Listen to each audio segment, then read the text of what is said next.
Nous te bénissons, Père, pour tout ce que tu fais dans nos vies. Nous voulons te rendre toute la gloire. Honneur à toi. Merci, Lorsque Père. nous contemplons la gloire du Seigneur, comme dans un... De quelle manière pouvons-nous contempler la gloire du Seigneur dans la présence de Dieu? Montre qu'il a établi des évangélistes, des docteurs, qu'il a donné à chacun des dons, chacun selon sa mesure de grâce. Jésus-Christ lui a tendu la main et l'a retiré. Ça, c'est le doute. Mais regardez maintenant l'incrédulité. Nous allons prendre comme exemple qui? Nous allons prendre Thomas comme exemple. Et vous verrez la différence entre l'incrédulité et le doute. Regardez Thomas. Dans Jean au chapitre 20, nous allons lire ce verset. À partir du verset 25 jusqu'au verset 29. La Bible dit ceci. Les autres disciples lui dirent donc, « Nous avons vu le Seigneur. » Mais il leur dit, « Si je ne vois pas dans ses mains la marque des clous, et si je ne mets mon doigt dans la marque des clous, si je ne mets ma main dans son côté, je ne croirai point. » Amen. Il dit, si il ne touche pas, si il ne voit pas, il ne croira pas. 8 jours après, les disciples de Jésus étaient de nouveau dans la maison. Et Thomas s'est trouvé avec eux. Jésus vint, les portes étant fermées, se présenta au milieu d'eux et dit, « La paix soit avec vous. » Puis il dit à Thomas, « Avance ici ton doigt et regarde mes mains. Avance aussi ta main et mets-la dans mon côté. Et ne sois pas incrédule, mais crois. » Alléluia. Thomas lui répondit, « Mon Seigneur et mon Dieu. » Jésus lui dit, « Parce que tu m'as vu, tu as cru. Heureux ceux qui n'ont pas vu et qui ont cru. » Alléluia. Bien-aimés dans le Seigneur, l'incrédulité est un péché. La culpabilité t'emmènera dans l'incrédulité. Amen. La culpabilité t'emmènera à dire, je ne crois pas que Dieu a pardonné mes péchés. Ces péchés que moi j'ai commis, aussi grands qu'ils sont, c'est que moi j'ai fait, j'ai tué, j'ai fait plusieurs avortements, j'ai volé des gens, j'ai été à la base des couples qui se sont divorcés, j'ai fait telle ou telle chose, mais je ne crois pas que Dieu puisse effacer mon péché, que Dieu puisse pardonner un tel péché. Bien-aimé, la culpabilité va t'emmener justement dans l'incrédulité. Certaines personnes sont tellement incrédules, elles ne croient pas à la grâce de Dieu, au pardon de péché, que certaines personnes se disent non, pour que je croie que Dieu m'a pardonné, alors il faut que je donne des offrandes. Alors il faut que je fasse telle ou telle chose. Là, je peux croire que Dieu me pardonne. Mais dans Hébreux chapitre 10 au verset 18, la Bible déclare, il n'y a plus d'offrande. Alléluia. Pour le péché, Jésus-Christ a été l'offrande du péché. Et lorsque tu confesses tes péchés, Jésus-Christ te pardonne. Jésus-Christ efface ton péché. Alléluia. Alléluia. Bien-aimé dans le Seigneur, la culpabilité a des effets tellement néfastes sur le plan spirituel. Lorsque tu vis dans cette culpabilité, lorsque tu vis dans la condamnation, dans le cœur, bien-aimé, c'est l'incrédulité. Tu vis avec la condamnation. Malgré que tu as donné ta vie à Jésus, tu vis avec la condamnation dans ton cœur.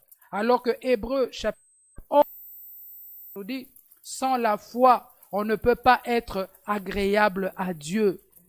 La foi, tu ne peux pas être agréable à Dieu. Or, si tu n'es pas agréable à Dieu, alors à qui tu es agréable? Ça veut dire que le fait que la culpabilité s'est installée dans ton cœur, le fait que tu vis avec toutes sortes de condamnations dans ton cœur pour les actes que tu as commis dans le passé, alors tu es agréable à qui? Si tu n'es pas agréable à Dieu parce que tu vis dans l'incrédulité, ça veut dire que tu es agréable à Satan. Alors que la parole de Dieu est claire pour dire dans 1 Jean au chapitre 1 verset 9 que si tu confesses tes péchés, Jésus-Christ est fidèle et juste pour nous pardonner et nous laver de toute iniquité.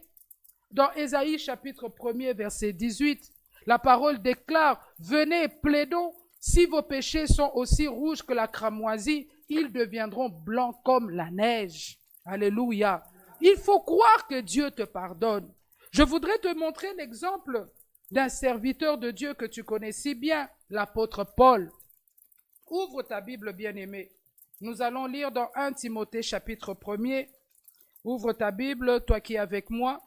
1 Timothée chapitre 1er. Nous allons lire à partir du verset 12 jusqu'au verset 15 ou 16 même. Écoute ce que la parole de Dieu dit. Là, c'est Paul qui est en train de parler. Et je voudrais que tu prennes l'exemple de Paul, toi qui vis avec la culpabilité, toi qui vis dans les condamnations. J'ai fait telle chose, j'ai tué, j'ai volé, toutes les condamnations que tu as dans ton cœur. Je voudrais aujourd'hui te montrer l'exemple de Paul. Qu'est-ce que Paul dit dans 1 Timothée au chapitre 1er, versets 12 à 16? Il dit, « Je rends grâce à celui qui m'a fortifié, à Jésus-Christ notre Seigneur, de ce qu'il m'a jugé fidèle, en m'établissant dans le ministère, moi qui étais auparavant un blasphémateur. » Est-ce que toi, tu as été un blasphémateur comme Paul? Paul ici reconnaît, dit, j'étais un blasphémateur, un persécuteur. Nous savons, pour ceux qui lisent la parole de Dieu, comment Paul persécutait l'Église, comment Paul était derrière les chrétiens, il allait partout pour les jeter en prison, pour les arrêter, pour les torturer. Il dit, j'étais un homme violent. Il reconnaît la violence qu'il avait. Combien de chrétiens sont morts à cause de Paul? Étienne, lorsqu'il a été lapidé, son manteau ensanglanté a été jeté aux pieds de Paul. Mais écoutez ce que Paul dit. Paul n'est pas resté, quand il a rencontré Jésus, il n'est pas resté dans la condamnation de ce qu'il avait fait. Il n'est pas resté avec le poids de la culpabilité des horreurs qu'il avait faites, parce que c'était des horreurs qu'il avait faites. Lorsque tu es responsable de la mort des gens, tu les jettes en prison, tu divises des familles, tu persécutes des gens. Mais écoutez ce que Paul a dit. Il dit, mais j'ai obtenu miséricorde parce que j'agissais par ignorance dans l'incrédulité. Il dit, j'ai obtenu miséricorde. Cela nous montre quoi? Que Paul a cru à la grâce de Dieu. Il a dit, j'ai obtenu miséricorde. Ça veut dire que Dieu m'a pardonné. J'étais persécuteur, j'étais violent, j'étais blasphémateur. Mais j'ai obtenu miséricorde du jour où j'ai rencontré Jésus-Christ. Il dit, j'ai obtenu miséricorde. Et la grâce de notre Seigneur a surabondé avec la foi et la charité qui est en Jésus-Christ. C'est une parole certaine et entière digne d'être reçue, que Jésus-Christ est venu dans le monde pour sauver les pécheurs, dont je suis le premier. Il dit, c'est une parole sûre et certaine, et il faut la croire, que Jésus-Christ est venu dans le monde pour sauver les pécheurs. Et il dit, moi j'étais le premier, mais lorsque j'ai rencontré Jésus, lorsque j'ai confessé mes péchés, Jésus-Christ m'a pardonné. Et il dit encore au verset 16, il dit, mais j'ai obtenu miséricorde, afin que Jésus-Christ fit voir en moi le premier toute sa longanimité. La longanimité, c'est quoi? C'est l'amour, c'est la bonté, c'est la grâce. Alléluia. Paul dit, j'ai obtenu la grâce de Dieu. Le Seigneur Jésus-Christ a fait voir dans ma vie son amour, sa bonté. Il a pardonné mes péchés. Il a effacé tous mes péchés. Il m'a justifié, purifié et il a fait de moi son serviteur. Aujourd'hui, je suis un serviteur de Dieu. Et il ajoute, pour que je servisse d'exemple à ceux qui croiraient en lui pour la vie éternelle, pour qu'ils servissent d'exemple, qu'ils puissent servir d'exemple. Là, je te donne l'exemple de Paul. Qu'est-ce que toi tu as fait qui soit plus grand que Paul, plus grave que Paul? Blasphémateur, violent, persécuteur. Mais lorsqu'il a rencontré Jésus-Christ, il a cru en la parole. Il a cru sans douter que si je confesse mes péchés, l'amour de Christ et la grâce vont surabonder dans mon cœur, dans ma vie. Il va me pardonner. Il va effacer le péché. La parole qui déclare que je serai blanc comme neige s'accomplit dans ma vie. La parole qui déclare qu'il éloigne les péchés, il les jette dans Michée. Nous avons vu cela, qu'il les jette au fond de la mer, qu'il ne se souvient plus des péchés. Paul a cru à cela. Alléluia. Qu'est-ce que tu as fait, mon frère, qui soit plus grave que Paul, pour que tu puisses vivre toute ta vie dans la condamnation? Qu'est-ce que tu as fait, ma sœur, pour que tu puisses vivre dans la culpabilité pendant des années, malgré que tu as donné ta vie à Jésus-Christ, ou toi, alors qui me suis, qui n'a pas encore donné ta vie à Jésus, alléluia, donne ta vie à Jésus, viens auprès de Christ, demande à Jésus de te pardonner et crois qu'il va te pardonner. Mais je m'adresse aussi à toi. Ça fait des années que tu as donné ta vie à Jésus. Ça fait des années que tu vis dans la condamnation. Ça fait des années que tu vis avec ce poids, ces remords dans ton cœur. Ce soir, je suis venu te dire une chose. Crois que le Seigneur t'a pardonné. Crois que le Seigneur t'a justifié. Crois que le sang de Jésus-Christ a coulé pour toi et que le sang de Jésus t'a purifié de toute iniquité. Alléluia. Si tu crois, j'aimerais que tu dises Amen. Alléluia. Alors, la deuxième ou le deuxième effet ou la deuxième conséquence de la culpabilité dans notre vie. Qu'est-ce que la culpabilité sur notre vie spirituelle? Parce que là, je parle des effets de la culpabilité dans notre vie spirituelle. Alors, quelle est la deuxième que le Seigneur a mis dans notre cœur que nous puissions partager? C'est que lorsque tu vis dans la condamnation, lorsque tu vis dans la culpabilité, non seulement tu es incrédule, mais encore, qu'est-ce qui se passe? La culpabilité va briser la communion que tu as avec le Seigneur. Amen. La culpabilité va briser ta communion. Il te sera quasiment impossible de vivre la plénitude du Saint-Esprit. Il te sera difficile de prier, d'entrer dans la présence de Dieu, d'entendre la voix du Seigneur, les directives de Dieu. Lorsque tu vis dans la culpabilité, il te sera difficile d'adorer le Seigneur, de servir Dieu normalement, de grandir dans la vie chrétienne, d'aller de gloire en gloire, de quitter les étapes d'enfant, de jeune homme, de devenir mature. Tu ne pourras pas. Pourquoi? Parce que cette culpabilité qui ronge ton cœur t'empêche d'avoir une vie chrétienne victorieuse. Alléluia. Elle t'empêche. Je voudrais que nous puissions lire encore un passage de la parole. Hébreux chapitre 10 au verset 22. Mais je voudrais te lire plutôt la version parole de vie. Cette personne parole de vie explique très bien le verset que nous allons lire maintenant. Hébreux chapitre 10 verset 22.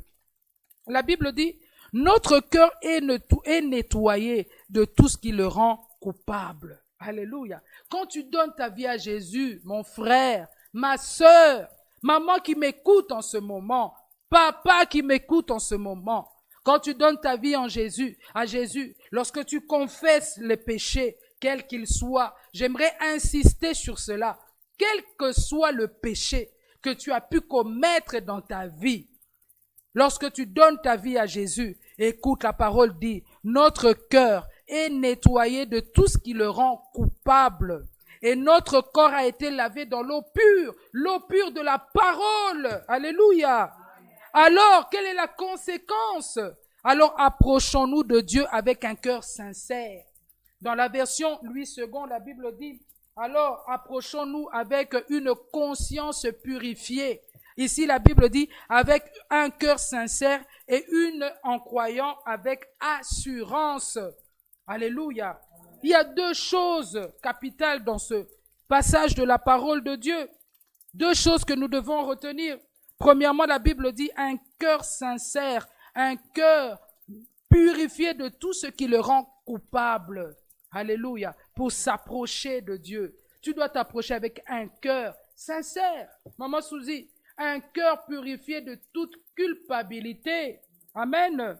Et la Bible dit encore, la deuxième chose c'est quoi? Dans la plénitude de la foi, c'est-à-dire avec assurance, lorsque tu t'approches du trône de la grâce, tu t'approches de Dieu dans la prière, dans l'adoration, tu t'approches avec un cœur purifié de toute culpabilité et tu crois que ton cœur est purifié de toute culpabilité et ainsi tu t'approches de la plénitude, tu t'approches, du trône de la grâce, tu t'approches de Jésus-Christ.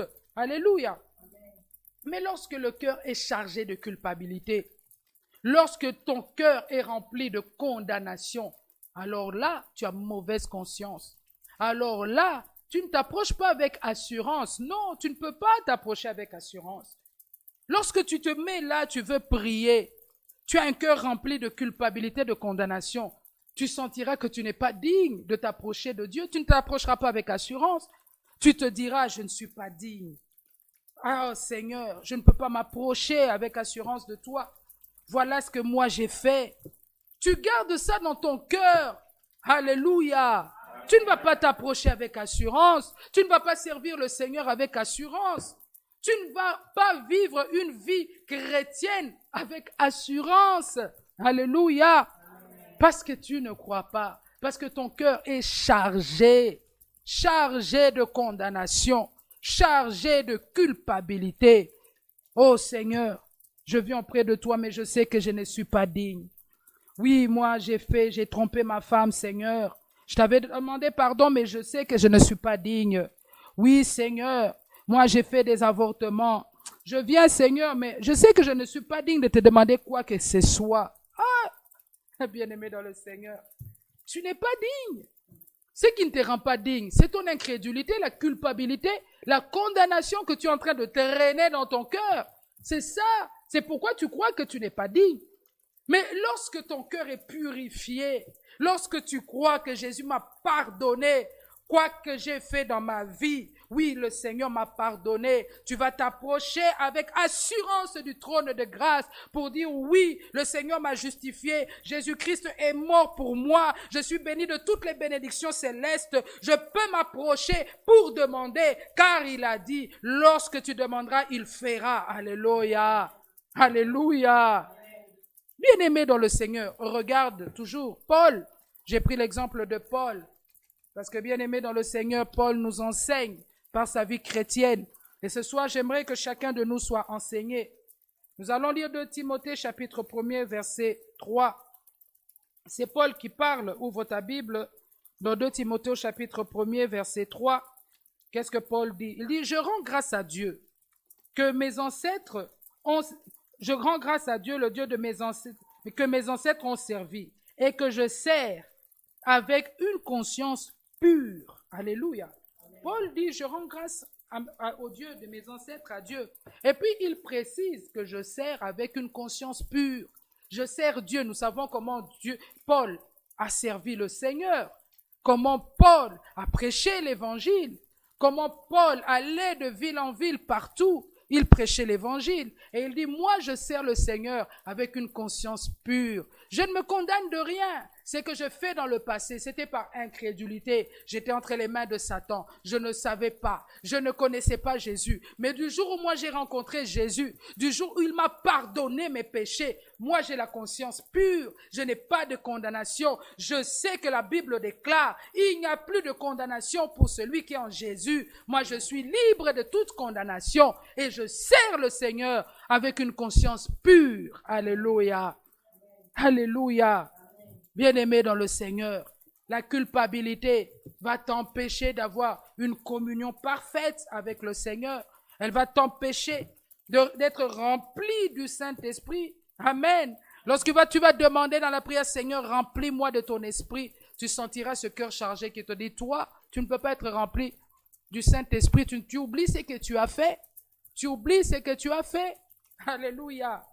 C'est pourquoi, bien-aimé, la culpabilité a des effets dramatiques dans notre vie spirituelle. J'aimerais que nous puissions lire un passage dans Galates chapitre 5, verset 1er. Si tu es avec moi, j'aimerais que tu acclames encore le Seigneur. Acclame le Seigneur, acclame le Seigneur. Jésus-Christ est bon. Amen. Et je sais qu'il parle à quelqu'un ce soir. Amen. Toi qui vis depuis des années. Peut-être même que ce n'est pas depuis des années, ça fait quelque temps que tu as commis certains actes. Amen. Tu as demandé à Dieu de te pardonner, mais tu restes avec cette condamnation dans le cœur. Tu te dis, c'est que j'ai fait. Bien-aimé dans le Seigneur, ce soir, Dieu est en train de te parler. Amen. Dieu est en train de te purifier. Ce soir, Dieu va te libérer de cette condamnation, bien-aimé, qui pourrit ta vie. Je dis bien qui pourrit ta vie chrétienne. Amen. Parce que le Seigneur nous a appelés d'aller de gloire en gloire. Amen. Lorsque le Seigneur t'a appelé, c'est parce que à travers toi, il veut que son royaume soit étendu. Tu es un instrument utile entre les mains du Seigneur. C'est pourquoi le Seigneur t'a choisi. C'est pourquoi le Seigneur t'a appelé. Amen. Il t'a appelé parce que le Seigneur a un plan qu'il doit effectuer sur cette terre au travers de toi. Amen. Il t'a choisi comme son instrument.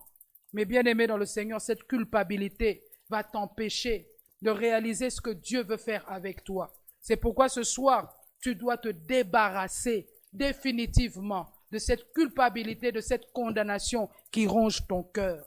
Alors nous allons lire Galates chapitre 5, verset 1er. La Bible dit, c'est pour la liberté que Christ nous a affranchis. Demeurez donc fermes et ne vous laissez pas mettre de nouveau sous le joug de la servitude. La culpabilité, mon frère Nathan, c'est une servitude. Amen. C'est une servitude. La culpabilité te rend esclave de Satan. Amen. C'est une servitude. Alors que la Bible déclare que Jésus-Christ, bien-aimé dans le Seigneur, Jésus nous a affranchis, que Jésus-Christ nous a affranchis pour la liberté. Et là, je vais aller dans le troisième effet ou la troisième conséquence de la culpabilité dans notre vie spirituelle. Amen. Si tu es avec moi, acclame encore le Seigneur.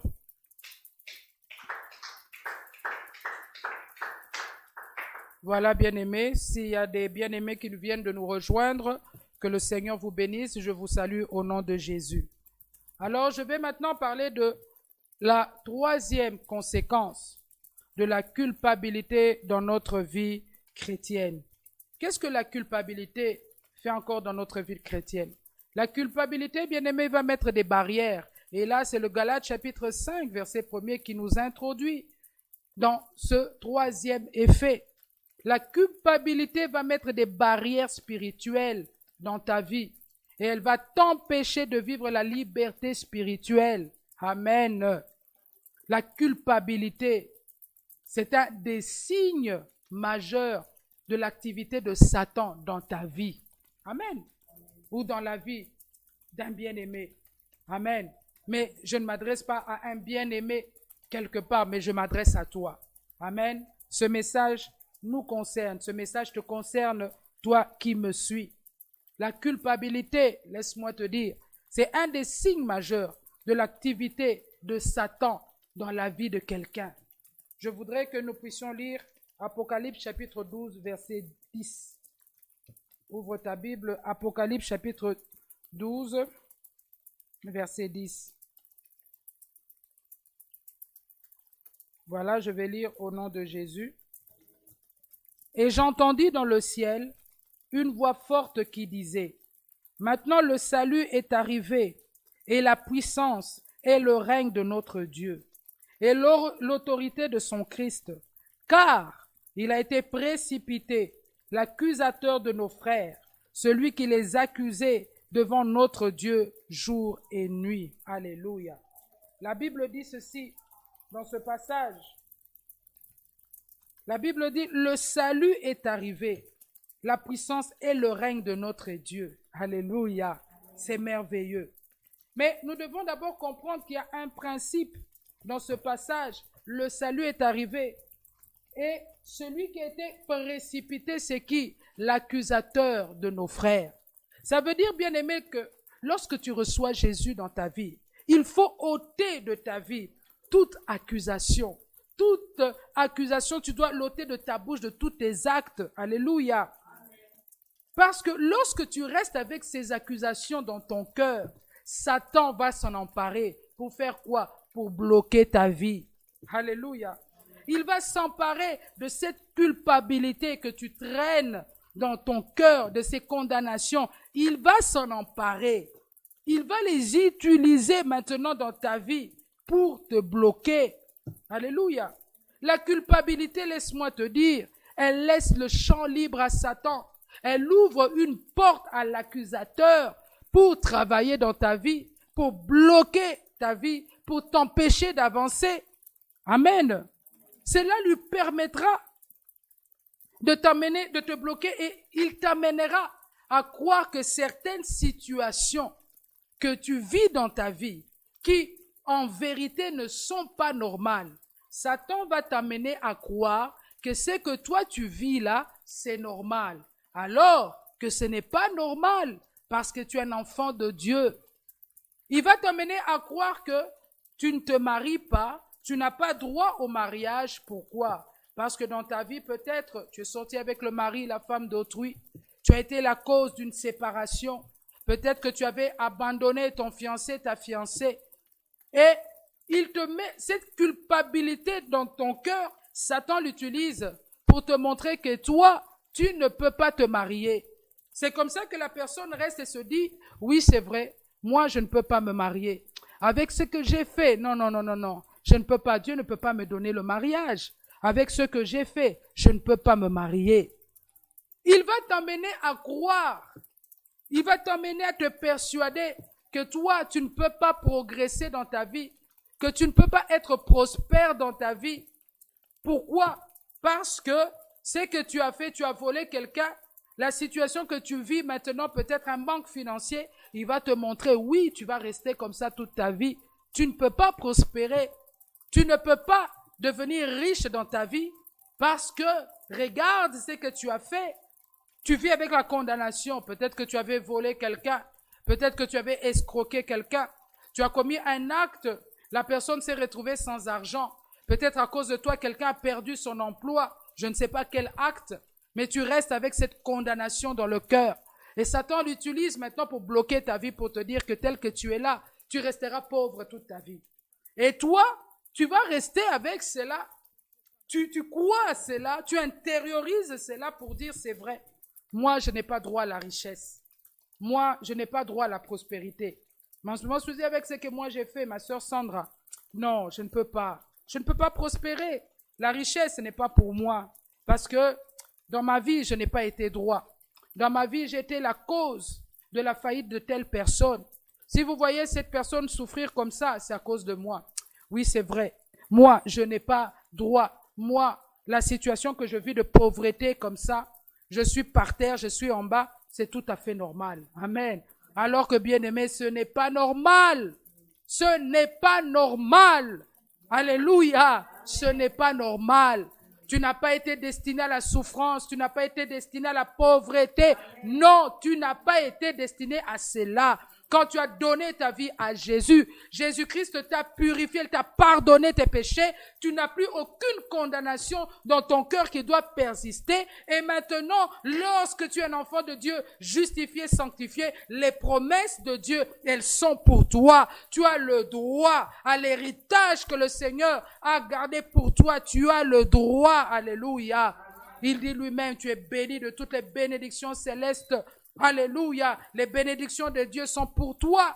Tu es béni de la bénédiction d'Abraham. Il dit à Abraham, je ferai de ton nom soit grand. Oui, ton nom deviendra grand. Il dit ta progéniture sera prospère, ta progéniture sera bénie. Tu dois croire cela. Oui, ta progéniture sera bénie. Alléluia. Parce que tu es un enfant de Dieu. Tu as droit aux bénédictions de Dieu. Jésus-Christ est mort. Il s'est fait pauvre pour que toi tu sois riche. Alléluia. Amen. Tu dois croire cela. C'est pourquoi tu dois ôter la condamnation de ton cœur et ne pas laisser Satan te manipuler. Tu ne dois pas te remettre sous le joug de Satan, lui permettre de bloquer ta vie. Regarde, je voudrais te lire un passage dans le psaume 103, versets 10 à 12. Ouvre ta Bible. Toi qui crois que aujourd'hui tu ne mets pas au monde, c'est normal. Tu n'as pas de mariage, c'est normal à cause de ce que tu avais fait. Non, ce n'est pas normal. Il dit, il donne une maison à celle qui n'en avait pas. Dieu a promis cela. Alléluia. Alors nous allons lire Psaume, chapitre 103. Ouvre ta Bible. Amen. Psaume. Nous sommes dans le livre des Psaumes au chapitre 103. Je voudrais te lire ce passage pour que tu comprennes une fois pour toutes que tu n'as pas à te condamner. Tu n'as pas à vivre dans la condamnation. Ferme cette porte.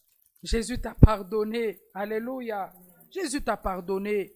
Ne crois pas à la voix de Satan, l'accusateur qui passe son temps à t'accuser. Seigneur, tu ne peux pas le bénir. Regarde ce qu'il a fait. Seigneur, il n'a pas droit à ta bénédiction. Non. La Bible dit qu'il a été précipité, l'accusateur des frères, et le salut est arrivé, le règne de Jésus-Christ. Ce n'est pas Satan qui règne dans ta vie, mais c'est Jésus qui règne dans ta vie. Alléluia.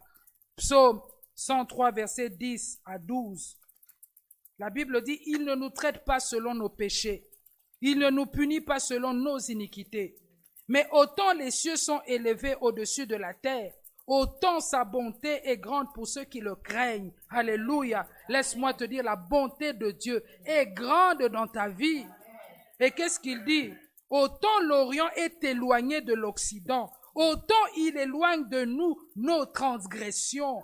Comme un père a compassion de ses enfants, l'Éternel a compassion de ceux qui le craignent. Il dit, il éloigne, autant l'Orient et l'Occident sont éloignés. L'Éternel, il éloigne tes transgressions et il a compassion de toi. Oh, que ce soit le Seigneur ait compassion de toi. Amen. Je déclare qu'il a compassion de toi dans sa vie ce soir. Crois au pardon divin dans ta vie. Tu n'es pas condamné à la pauvreté. Tu n'es pas condamné à rester le plus bas. Non, mais tu es condamné ou bien le Seigneur te destine à être en haut. Alléluia. Alléluia. Oh, la bonté de Dieu est merveilleuse. Crois à la bonté de Dieu. Il ne veut pas te traiter selon tes transgressions, mais il a déjà effacé ton péché. Lui-même dit dans Ésaïe, je ne me souviendrai plus de ton péché, de tes iniquités. Pourquoi toi tu t'en souviens? Bien-aimé, mon frère Nathan, pourquoi tu te souviens de tes iniquités? Pourquoi tu t'en souviens? C'est diabolique. C'est Satan qui te manipule pour t'empêcher d'être béni, pour t'empêcher de progresser. C'est lui qui vient te hanter pendant la nuit avec toutes sortes de rêves, avec toutes sortes de sentiments. Il vient te montrer tout le négatif alors que tu es libre, alors que Jésus t'a libéré. Dieu dit, je ne me souviendrai plus. Alléluia. Il dit, il ne se souviendra plus. Il efface de sa mémoire. Mais toi, tu te souviens pourquoi. Amen. Oh, ce soir, que le Seigneur t'aide à sortir de cette condamnation. Amen.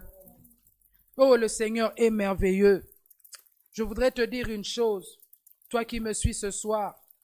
Tu regardes ton cœur et tu te rends compte que la condamnation, bien-aimée dans le Seigneur, elle a pourri ta vie pendant des années et des années. Tu te rends compte que Satan a utilisé cette condamnation pour faire de ta vie un désert spirituel, un désert matériel, un désert financier, un désert même intellectuel. Tu n'arrives même plus à concevoir quoi que ce soit.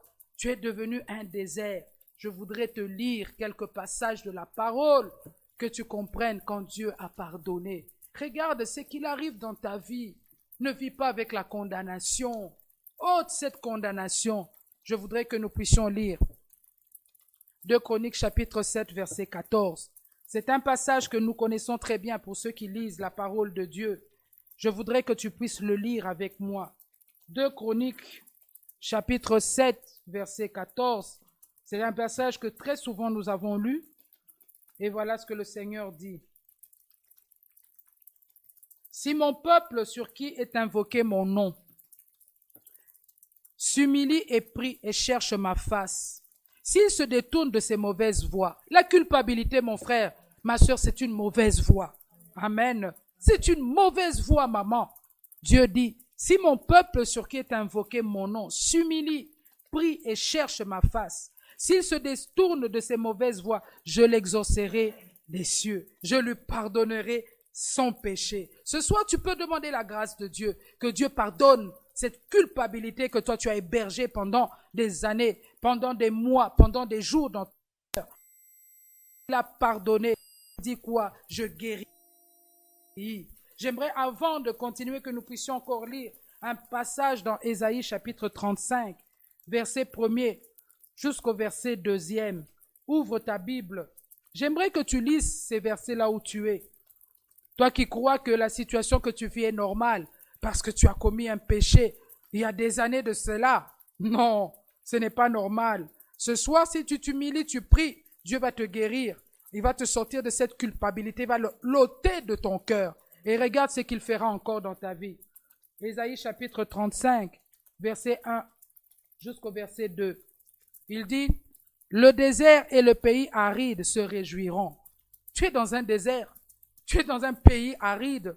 que ce soit intellectuellement, que ce soit dans tes finances, que ce soit dans tes projets, que ce soit dans toute ta vie, tu es dans un désert. Mais Dieu dit, le désert et le pays aride se réjouiront. La solitude s'égayera et fleurira comme un narcisse. Elle se couvrira de fleurs et tressaillira de joie, avec chant d'allégresse et cris de triomphe. La gloire du Liban lui sera donnée. Alléluia. Dieu dit, la gloire du Liban te sera donnée. La magnificence du Carmel et de Saron. Ils verront la gloire de l'Éternel, la magnificence de notre Dieu. Je déclare que tu verras la gloire de Dieu dans ta vie. Ôte la culpabilité de ton cœur. Oh, libère-toi de toutes ces condamnations. La gloire de Dieu, la magnificence de Dieu, tu les vivras dans ta vie, car elles te sont destinées. Et je déclare en ce moment que tout ce qui était un désert dans ta vie, à partir de cet instant, ce désert fleurit. Ce désert se couvre de fleurs et à partir de cet instant, toi qui avais des cris de détresse, commence à pousser des cris de joie parce que Dieu est en train de transformer ta vie. Le désert devient un verger et le verger devient une forêt. Alléluia. Que le Seigneur soit glorifié pour sa parole. Est-ce que tu peux acclamer, toi qui crois que ce soit le Seigneur est en train de transformer ton désert en verger, que la gloire de Dieu et la magnificence de Dieu viennent dans ta vie. Alléluia. Alléluia. Gloire à Jésus. Alors tu dis oui, la parole de Dieu, elle est vraie, je crois.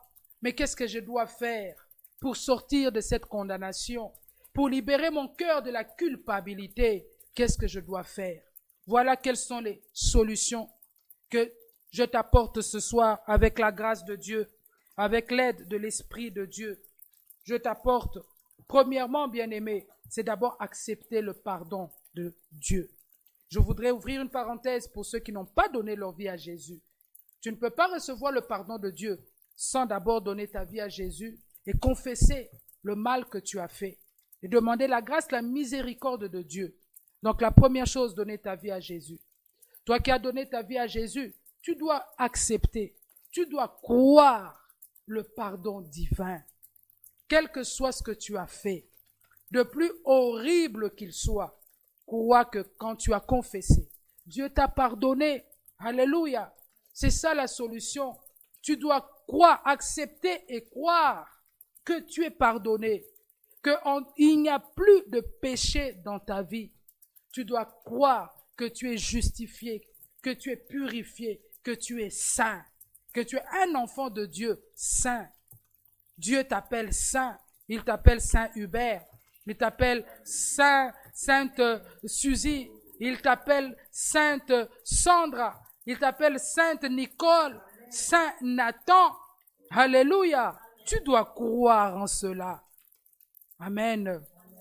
La deuxième chose, tu dois chasser l'esprit de culpabilité de ta vie et demander à Dieu de venir au secours de ton incrédulité. Tu dois chasser cet esprit de culpabilité. Tu dois lui résister. La Bible dit, lorsque tu résistes au diable, qu'est-ce qu'il fait? Il fuit. Amen. Ne te laisse pas vaincre, ne te laisse pas dominer, ne te remets pas sous le joug du diable, mais lève-toi, chasse cet esprit de culpabilité, chasse-le de ta vie. La troisième chose, c'est lire la parole de Dieu. Et là, je voudrais insister sur les versets qui sont liés au pardon, le pardon divin. Il faut les lire, il faut les confesser, il faut les déclarer, il faut les méditer.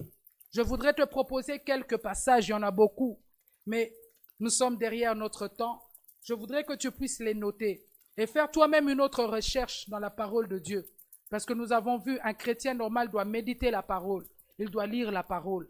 Alors je voudrais ici te donner quelques passages que tu puisses les méditer, que lorsque tu sens Satan venir avec la condamnation, que tu le chasses, que tu te lèves et que tu puisses confesser cette parole.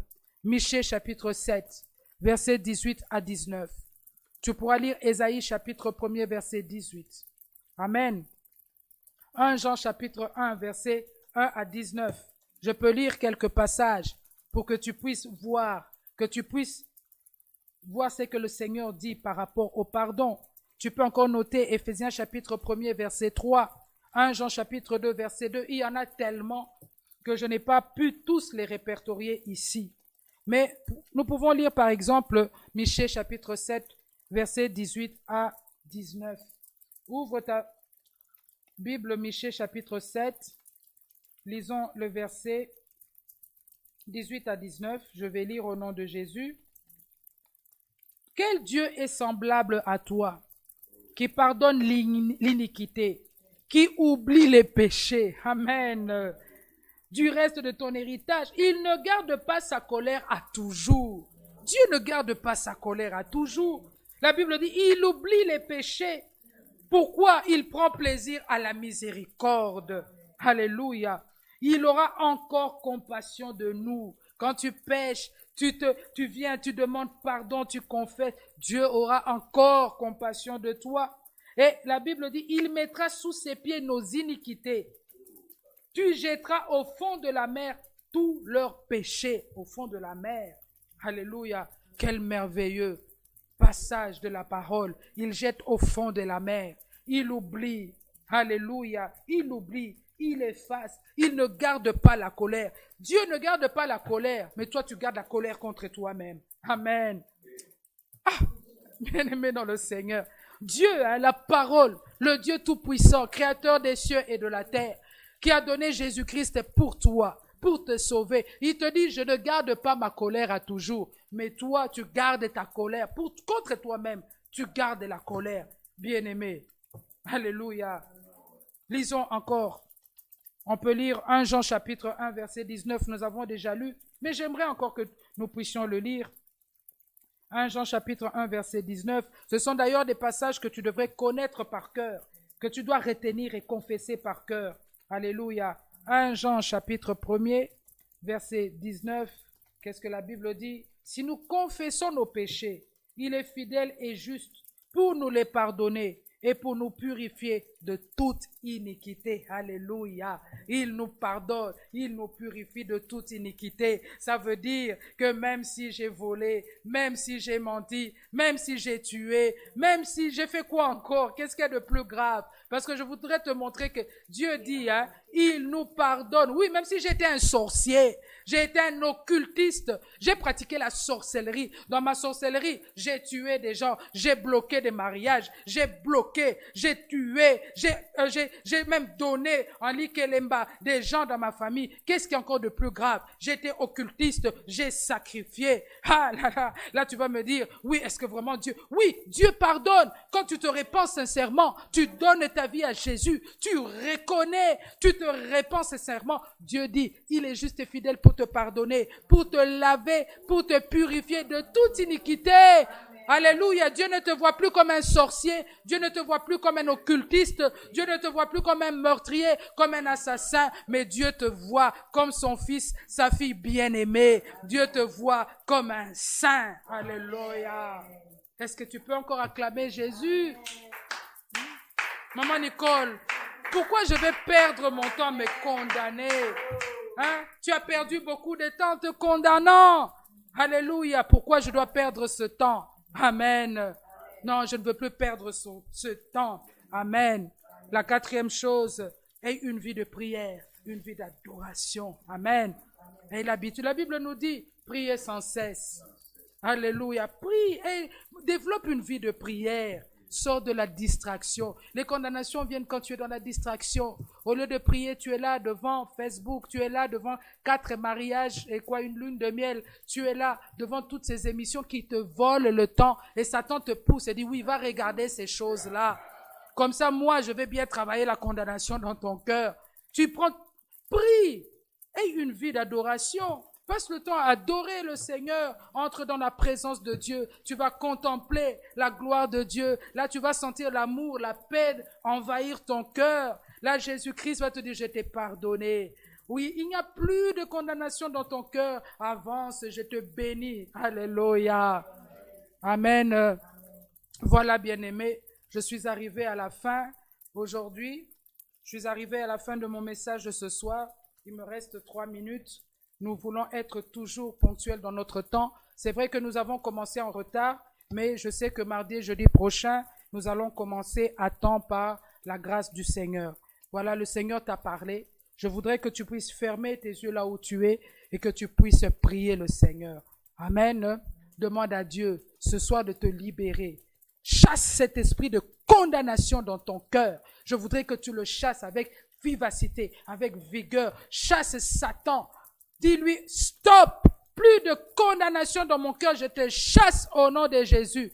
Prie là où tu es, au nom de Jésus de Nazareth. Je chasse tout esprit de condamnation dans la vie de mon frère et de ma sœur, au nom de Jésus de Nazareth. Je chasse au nom de Jésus, je chasse tout esprit de culpabilité qui travaillait dans la vie de mon frère, au nom de Jésus, au nom de Jésus, au nom de Jésus, au nom de Jésus de Nazareth.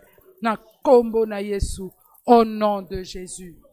Oui, bien-aimé, j'aimerais que tu pries, que tu demandes à Dieu de venir au secours de ton incrédulité, que tu demandes à Dieu ce soir, qu'il t'aide à croire, qu'il te remplisse de la foi, que tu puisses croire au pardon, que le Seigneur Dieu Tout-Puissant puisse te remplir du Saint-Esprit, qu'il te donne la force de prier, qu'il te donne la force, la joie de sa méditation, que tu puisses croire à la parole. Prie au nom de Jésus, au nom de Jésus. Seigneur éternel, mon Dieu, viens au secours de l'incrédulité de mon frère et de ma sœur qui me suit en ce moment.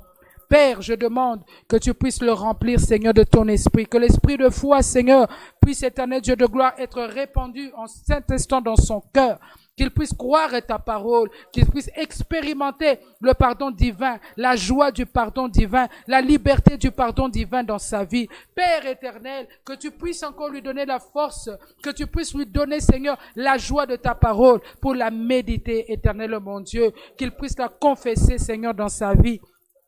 Père éternel, au nom tout-puissant de Jésus, gloire à toi, Seigneur, au nom de Jésus, gloire à toi, Seigneur. Oui, tu vas bénir le Seigneur pour la parole de ce soir. Tu vas le glorifier pour ce qu'il a fait dans ta vie, dans la vie de ton frère, de ta sœur. Tu vas le glorifier, tu vas le bénir. Au nom de Jésus-Christ, prie le Seigneur. Père, nous te disons merci, que ton nom soit élevé. Gloire te soit rendue pour la parole de ce soir. Merci Seigneur, car tu nous as parlé. Merci Seigneur, tu nous as délivrés de la culpabilité. Seigneur, merci pour la victoire que tu nous donnes sur Satan Jésus. Que ton nom soit béni. Seigneur, sois glorifié. Au nom de Jésus.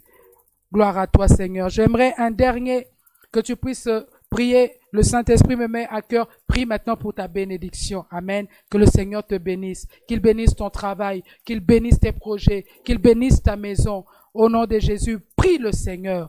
Père éternel, bénis mon frère, bénis ma sœur, bénis l'œuvre de ses mains, multiplie l'œuvre de ses mains, éternel Dieu de grâce. Bénis ses projets, éternel mon Dieu. Que la prospérité, Seigneur, soit le partage de mon frère et de ma sœur, Seigneur, qui me suit en ce moment. Que sa maison soit bénie, éternel Dieu de gloire, au nom de Jésus. Gloire te soit rendue, Seigneur. Au nom de Jésus-Christ, sois béni, mon Dieu, au nom de Jésus. Gloire à toi, Seigneur. Père, nous te disons merci, que ton nom soit élevé pour ta bonté, ta miséricorde et ta grâce, que Seigneur, tu répands de nouveau dans nos vies ce soir. Sois béni au nom de Jésus-Christ. Nous disons tous ensemble, Amen. Amen. Voilà, que le Seigneur soit béni. Ne nous lassons pas d'acclamer le Seigneur. Est-ce que nous pouvons encore l'acclamer?